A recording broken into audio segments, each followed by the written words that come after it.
Shubor nakaslem jong unongsan Hima.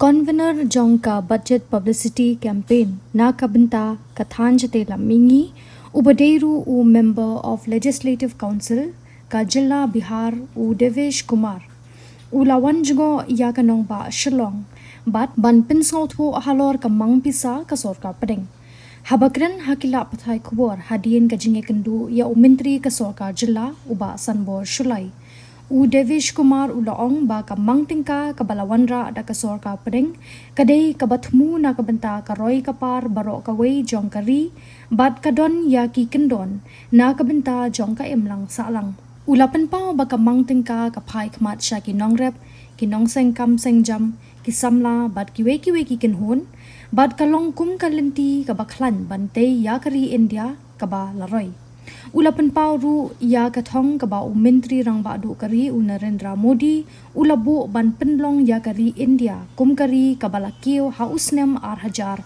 sauhunyo bat kanie ka Mang Tyngka ka de ka sen jam ka ba kongsan Kumar ula benrap ba ka jing Thmu jong ka jing permena pat ba ya ka Mang Tyngka ka long ban pentip shaki pat ba ha keleng kari shaphang ki jing long ba kongsan jong ka Mang Tyngka bat kumno banra ya ka Roy kapar.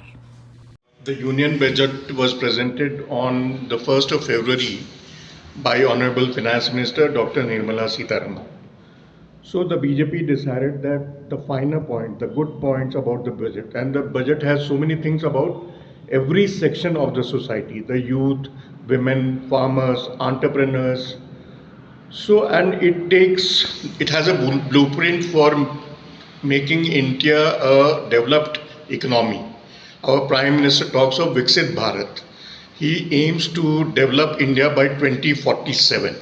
So it is a step in that direction. So we wanted to publicize, we want to inform each and every person of the country about the budget, how it will affect the country, how it will propel the country to reach a developed status. So I am come here to address the media persons. I would be meeting you tomorrow. So nothing specific about Meghalaya. You'll come to know about it tomorrow.